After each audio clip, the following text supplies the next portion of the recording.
நகைச்சுவையோடு ஆன்மீகம் வளர்த்த வாரியார் சுவாமிகள். தமிழகத்தில் எத்தனையோ ஆன்மீக சொற்பொழிவாளர்கள் உள்ளனர். ஆனால் ஆன்மீக விஷயங்களை நகைச்சுவையோடு மக்களுக்கு கொண்டு செல்வது என்பது மிக அரிய கலை. அது 6 வயது சிறுவர்கள் முதல் 60 வயதை கடந்தவர் வரை எல்லோரும் மனம் விட்டு சிரிக்கும்படி உரையாற்றுவது மிகவும் கடினம்தான். நமது தமிழகத்தில் அருள்மொழி அரசு திருப்புகழ் ஜோதி என்று பட்டம் பெற்ற திருமுருக கிருபானந்த வாரியார் சுவாமிகள் தான் அப்படிப்பட்ட சொற்பொழிவாளர்.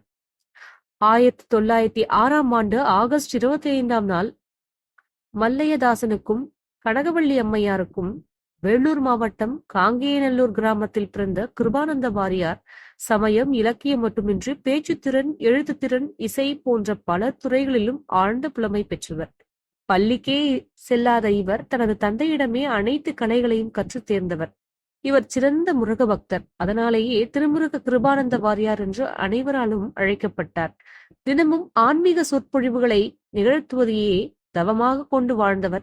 8 வயதிலேயே கவி பாடும் ஆற்றலை பெற்ற இவர் தன்னுடைய 12ஆம் வயதிலேயே 10,000 பண்களை மனப்பாடம் செய்தவர். இவர் இயற்றிய வெண்பாக்கள் 1000க்கும் மேலிருக்கும். சிறந்த சங்கீத ஞானம் வாய்க்க பெற்ற அவர் கதா காலட்சேபம் செய்யும் பொழுது திருப்புகழ், தேவாரம், திருவாசகம், திருவருட்பா முதலான தோத்திர பாடல்களை இன்னிசையுடன் பாடுவார்.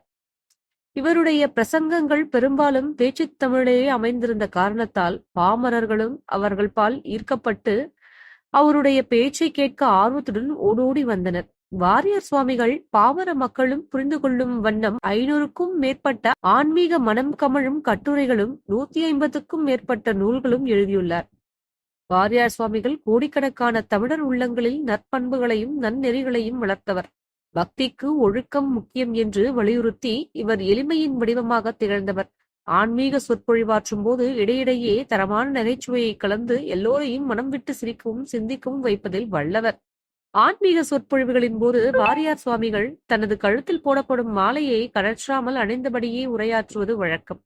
ஒருமுறை திருவாரூரில் சொற்பொழிவு நடைபெற்றுக் கொண்டிருந்தது. ஒரு அன்பர் வாரியார் சுவாமிகளுக்கு தனது கையால் ஒரு மாலை போட ஆவல் கொண்டு மேடை அருகிலேயே நின்று கொண்டிருந்தார்.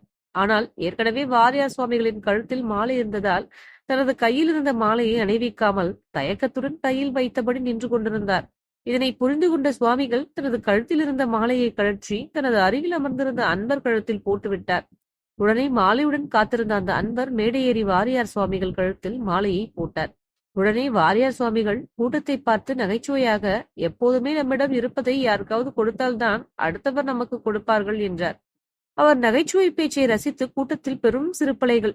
ஒரு கோயிலில் திருவிளையாடல் புராணம் சொற்பொழிவு நிகழ்த்தி கொண்டிருந்தார். சொற்பொழிவுக்கு நடுவே திடீரென்று அவையோரை பார்த்து கேள்விகள் கேட்பது அவர் வழக்கம். சரியாக விடை சொல்பவர்களுக்கு புத்தகங்களை பரிசளிப்பார். அன்று சிவபெருமானின் பெருமைகளை எடுத்து கூறிய வாரியார் சுவாமிகள் திடீரென்று ஒரு சிறுவனை பார்த்து, தம்பி, முருகனின் அப்பா பேர் என்ன என்று கேட்டார். அது திருவிளையாடல் சினிமா வந்த நேரம். அதில் நடிகர் சிவாஜி கணேசன் முருகனுக்கு அப்பாவாக நடித்திருப்பார். அந்த சினிமாவை பார்த்திருந்த அந்த சிறுவன் சிவாஜி என்று பதில் கூற எல்லோரும் கொல் என்று சிரித்து விட்டனர். வாரியார் சுவாமிகள் அவர்களை அடக்கிவிட்டு, அவன் சரியாகத்தானே சொல்லியிருக்கான்.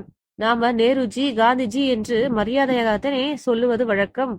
அதான் முருகனின் தந்தை சிவாவை அவன் சிவாஜின்னு சொல்லியிருக்கான் என்று கூற கூட்டம் மகிழ்ச்சியுடன் இந்த நகைச்சுவையை ரசித்து ஆர்ப்பாரித்தது. வாரியார் சுவாமிகள் ஒரு முறை ராமாயண சொற்பொழிவாற்றிக் கொண்டிருந்த போது கூட்டத்தில் சிலர் எழுந்து வெளியே செல்ல தொடங்கினர். அவர்களை பார்த்து வாரியார் சுவாமிகள், ராமாயணத்தில் அனுமனை சொல்லின் செல்வர் என்ற பட்டப்பெயரிட்டு குறிப்பிடுவார்கள்.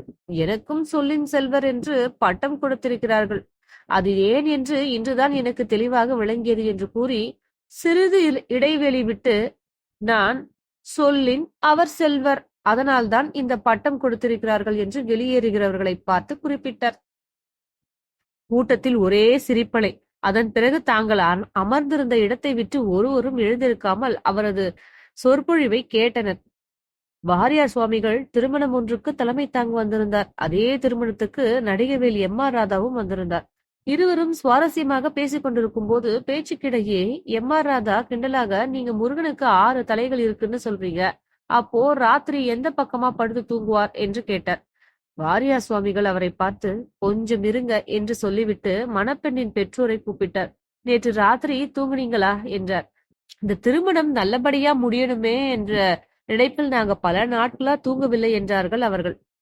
உடனே வாரியார் சுவாமிகள் எம்.ஆர். ராதா பக்கம் திரும்பி, கேட்டீங்களா, ஒரு பெண் கல்யாணத்தை நடத்தி வைக்க நினைத்த இவங்களுக்கே தூக்கம் வரவில்லை. கோடான கோடி பக்தர்களை காக்கும் ஆறுமுகப் பெருமான் எப்படி தூங்குவார் என்றார். இதற்கு பதிலுரைக்க முடியாமல் திகைத்து போனார் எம்.ஆர். ராதா. இதைப்போல் தன்னிடம் கிண்டலாக கேள்வி கேட்பவர்களுக்கும் அவர்களும் ரசிக்கும்படி தடாலடியாக நகைச்சுவையாக பதில் கூறுவது வாரியார் சுவாமிகளின் வழக்கம்.